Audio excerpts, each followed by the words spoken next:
Hey everyone, and welcome to Gabriel's Games, the channel where we talk about games, tech, and lore. So I've been really looking forward to the release of Far Cry 5, and in anticipation for its March release date, I thought it'd be fun to take a look back at one of my favorite games of all time, Far Cry 3. Far Cry 3 was released December 4th, 2012 here in the States, and was developed by Ubisoft Montreal to be a heart-pumping action-adventure with light RPG elements. I received this game for Christmas when I was 13 years old, and it hyped up this dude bro dubstep marathon in my mind for months purely based on its action-packed trailers and eccentric main villain. What I soon discovered was that underneath the typical shooter presentation was an over-the-top story featuring characters of all types and quirks, gameplay that feels rich and rewarding, and an environment that lets one truly feel in touch with their instincts. The game starts with a group of young adults from the Americas vacationing in the South Pacific to celebrate young Riley Brody getting his pilot's license. Drinking, clubbing, yelling, the group feels invincible as they party through various islands until eventually they find themselves skydiving over Rook Island, an isle of piracy and unrest among the populace. On the mainland of this island paradise reigns an insane and charismatic villain named Voss Montenegro, who makes it clear right off the bat that his lust for power is only matched by his mental instability. After falling from the sky, Riley's brother Jason is captured by Voss and is separated from all his companions except his brother Grant. The duo make a daring escape from the clutches of Voss, only to have Grant die at the madman's hands and leaving Jason alone to find the rest of his kidnapped friends and find a way off the island. What ensues is a cast of colorful characters determined to help or hinder Jason's mission. I'm sure that all of you interested in Far Cry 5 have already played Far Cry 3, but explaining some of the core aspects of gameplay is essential in explaining what Far Cry 5 can learn from its elder. That being said, the video ahead is full of spoilers, and those who haven't experienced Rook Island should tread carefully. I'd also like to mention that Far Cry 3 was and still is one of my favorite games of all time. I've spent hundreds of hours exploring this vast world full of interesting people, stories, weapons, and foliage, but that doesn't exempt the game from criticism. And as such, I'd like to warn everyone I'm about to trash certain aspects of this game. With all that said, let's get into it. Here's 5 things Far Cry 5 can learn from Far Cry 3. Number 1. The setting. Far Cry 5 is set to take place in a pretty unique place, Hope County, in the state of Montana in the USA.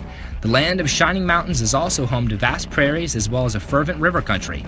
This gives Far Cry 5 a lot of potential when it comes to presenting creative and interesting set pieces. What Far Cry 5 should really learn from Far Cry 3 is that interesting set pieces mean nothing without interesting things to gain from exploration.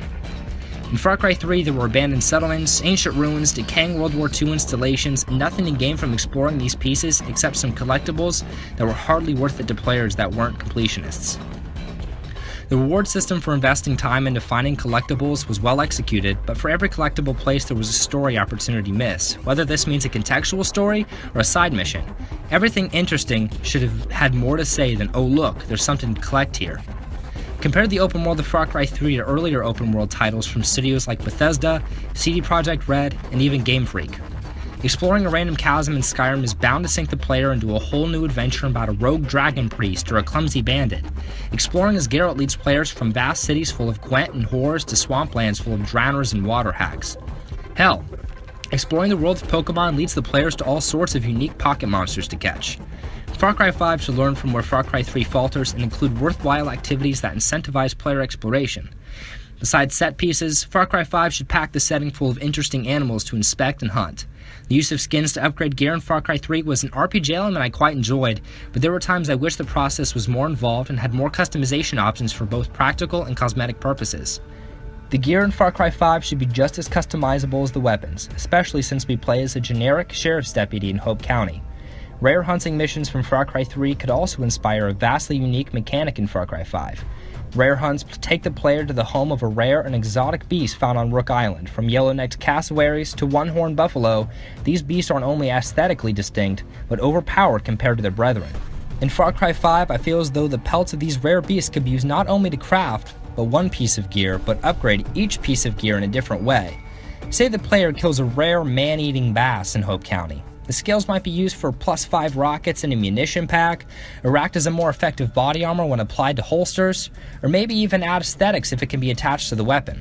I suppose my point is, Far Cry 5 should invest more effort into player customization options, giving the player a bit more of the RPG elements present in previous installments. Number 2. The villain. Far Cry 3 is a perfect example of Joker syndrome, where the villain eclipses the protagonist as the star of the show. Voss Montenegro was the center of marketing for Far Cry 3, and it isn't hard to see why. Watch this clip, one of the most recognizable Far Cry moments. Insanity is doing the exact same fucking thing over and over again, expecting shit to change. That is crazy. But the first time somebody told me that, I don't know, I thought they were bullshitting me, so boom, I shot him. The thing is, okay, he was right. And then I started seeing it everywhere I looked, all these fucking pricks. Everywhere I looked, doing the exact same fucking thing. Over and over and over and over and over again. Thinking, this time, it's gonna be different. No, please. This time, it's gonna be different. I'm sorry. I don't like the way you are looking at me. Okay? You have a fucking problem in your head. Do you think I'm bullshitting you? Do you think I'm lying? Fuck you! Okay? Fuck you! It's okay, man. I'm gonna chill here, man. I'm gonna chill. The thing is, alright? The thing is, I killed you once already. And it's not like I am fucking crazy. It's okay. It's like water under the bridge. Did I ever tell you the definition of insanity?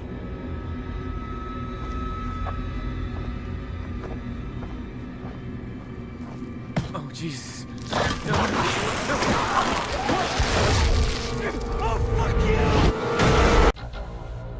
The reason Voss is so interesting is because he's the product of his environment, a mind ravaged by the harshness of the jungle and politics around him. There's so much symbolism drawn between Jason and Voss, and this is by design. Jason, in his heart, isn't so different from Voss, a powerful warrior who's praised by his people yet slowly consumed by the carnage he causes for the sake of survival. Voss is what the island is doing to Jason, the difference being that Voss betrayed his people at the forged path as the insane general of White Volker. Volker is an exponentially less interesting character when placed next to Voss. Yes, he's in fact more menacing and is indeed the designer of Jason and his friend's fate on Rook Island, but he lacks the raw complexity that made Voss so genuine and so damn evil. A common criticism of the game is that they killed the only villain that mattered halfway through, with a QuickTime event no less, and I'd be inclined to agree. What Far Cry 5 should learn from this is that a good villain makes the story, and that a character made out to be the foil to our protagonist should be our enemy for the duration, not for a portion. Far Cry 5's Joseph Seed looks to be a man with just as much raw, ambitious insanity about him as Voss has, so I hope Ubisoft has learned to give the players the satisfaction of winning not by QuickTime events, but first by a test of skill, and then a lasting and impressionable end to such a larger-than-life character's evil deeds. Number 3. The Allies. This will be far longer than any other section of the video simply because I have a lot to say. Far Cry 3 is full of allies with ambitions that ultimately went nowhere. Dennis, the aforementioned member of the Rakyat people, has his sights set from the beginning on earning the approval of his leader, Citra. Her goals are his goals, and her wishes are his wishes. And in this way I understand why Dennis did not protest to Jason becoming the chosen warrior of the Rakyat. But other than this drunken ramble mid-game and his shock at the death of Citra, it's unclear just how devoted he is to his cause and to the woman he speaks so highly of. Dennis could have been much more interesting of a character if he were more jealous of Jason's position of the Grand Rakyat plan, perhaps actively trying to spoil Jason's reputation or confronting Jason in conflict due to a feeling of inferiority in the shadow of a newcomer. Next, let's talk about Lisa, Jason's love interest. Now we know that Lisa acts as Jason Aker and ultimately, if you so choose, the catalyst which freed Jason from Rook Island. Once again, such an interesting character was squandered by her lack of exposure. What if Lisa found out about Citra and her sexual relationship with Jason? How would she react? Would she understand as a captive of the island that things were changing? Or would she do something rash and unpredictable because of heartbreak? It doesn't seem we'll ever know, because besides a few missions involving her presence, her arc is relatively straightforward. Speaking of the people Jason came to with Rook Island, can you name all the NPCs Jason's trying to save? Didn't think so. I'm not sure what else to say about some of his companions besides I wish we had more of a reason to care about these characters. Besides their individual appearances and exciting missions, Grant, Lisa, Daisy, Keith, Oliver, and Riley are hardly interesting after Jason saves them. The subplot surrounding each of their characters and the demons they face is interesting, but I wish there were more meaningful side quests to reflect this. Dr. Earnhardt starts out a fantastic character. He's a doctor whose greenhouse experiments with the island's vegetation have led him down his own path of insanity, a path he walks with his lost daughter Agnes, a daughter he sees in Daisy. That sounds like a fantastic arc, right? But Far Cry 3 has a bad habit of setting up a great arc and then going virtually nowhere with it besides a few mentions or perhaps a flashback. Willis Huntley is a CIA agent deep undercover who helps Jason destroy Voss's operation inside and out. He's a good character with good motivations and a phenomenal personality, but he's yet another character who wasn't fully explored before he was gone from the game. Sure, he appears in Far Cry 4, but even then his motives as a CIA agent are left at just that. He works for the CIA. He's jaded, he's mean, he's an agent. Sam Becker is a fantastic ally whose flaw lies in the fact he showed up so late in the game and for so short a time. As the turncoat of Hoyt's forces, the German accented Becker was interesting and instrumental in his boss's downfall, but I wish with every playthrough that Sam was more relevant to the story. For what it's worth, Sam was the source of one of my favorite quotes in the game: "You must believe your own lie to sell it," a piece of advice he's been following under Hoyt's banner for much of his time on Rook Island. Finally, there's Citra. What is there to say about Citra? She genuinely cares for her people, and she genuinely believes in her role as a leader. She's charismatic and standoffish, and it's not hard to see why Jason and her people trust her. But in her pursuit, she manipulates Jason to the point we realize she's no better than a brother, that she too is just as insane. Overall, Citra provides an excellent arc for Jason and the player, but her arc is also the most controversial, as, aside from Voss's insanity speech, her topless gyration on top of our hero has become one of the most notable things about Far Cry 3. I understand she's impregnating herself with the seed of a warrior. I understand that her role is prophesized to her and that she truly believes she is doing what she needs to do. I understand she is one of Jason's greatest temptations on the island, but really? Placing a topless native woman POV style on top of the main character is the way to properly highlight her motives? I know the story justifies her actions, but it seems clear to me and to many of the people who have played this game that an attractive topless NPC was meant to appeal to the young men playing the game and little more. This was meant to be a selling point. This may have captured the raw instinct of the island perfectly, but there are much better ways to portray a strong female character's desires than to strut her in front of millions of boys and young men. Ubisoft has been criticized enough in the past for this event, and I hope that this sort of thing doesn't become the reason why people buy Far Cry 5. Storytelling isn't just about fan service, it's about subtleties. We know Ubisoft is capable of this as they developed and crafted the conspiracy-ridden world of Assassin's Creed. Number 4, the weapons. So I just went through a lot of negative things that Far Cry 5 can learn, so let's change gears for a second. Weapons. Scattered around the world are shops and weapon lockers where players can buy and customize weapons to their heart's content. These weapons are categorized like one would expect in an action game. There are handguns and assault rifles and the like, as well as a section dedicated to explosive weaponry such as grenade and missile launchers. There's also a section populated by some of the most creative weapons of destruction, including a compound bow, a blowtorch, and the flamethrower. Each weapon has an array of customization options for purchase, from extended mags to certain kinds of sights. Spending more money usually means higher quality weaponry, but the balance comes when players realize they're limited to max 2 attachments. The player also gets the option to add a custom paint job to each of their weapons, adding a signature flair to Jason's arsenal.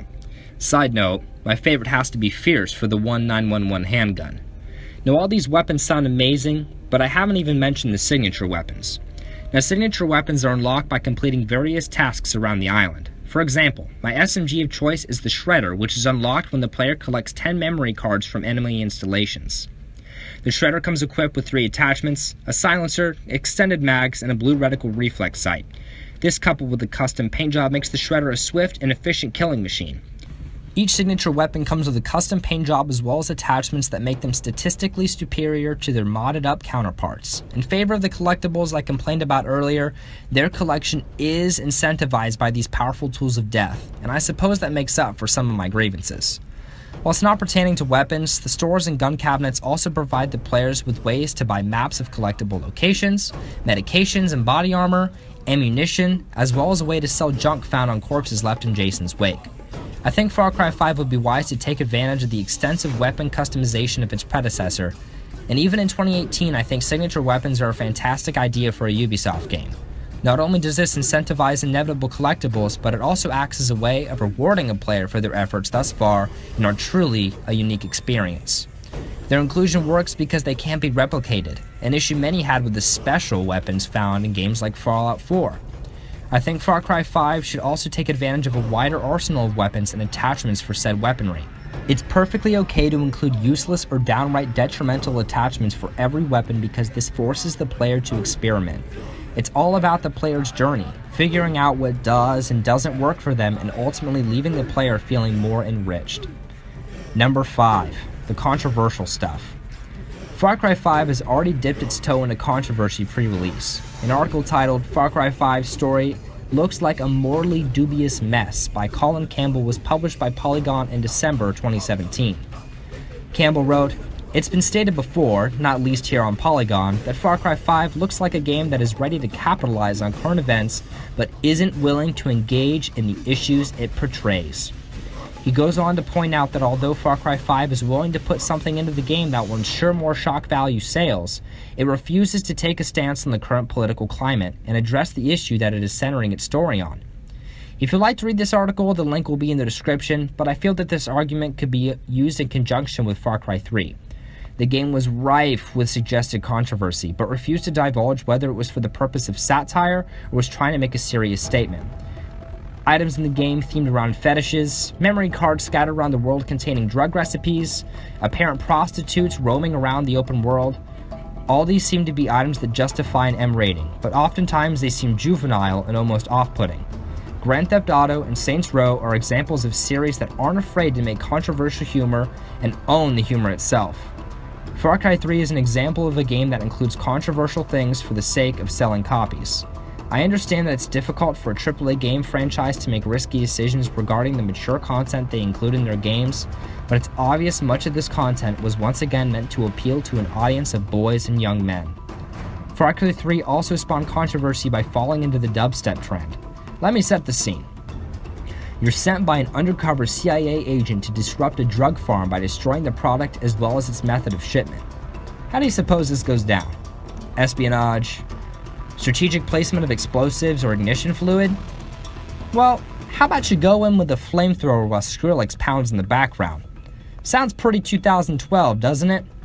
And even for an adult who understands the story is meant to be fantastical and action-packed, it seems a bit off when your character, coping with the loss of his dead brother and lost friends, is making one-liners about all the pot he's burning. All meant to draw the attention of a target audience. I've already talked enough about Citra in this video, but do you see the theme here? Ubisoft was much more concerned about the marketing in this game than actually taking a stance on whether the game was grounded in the reality of isolation in a foreign jungle or an over-the-top action adventure. I hope that Mr. Campbell is incorrect in his assessment of Far Cry 5, and I hope that his demo of the game was not indicative of the entire story. To recap, I think there's a lot Far Cry 5 can learn from Far Cry 3 from both a story perspective as well as a gameplay perspective.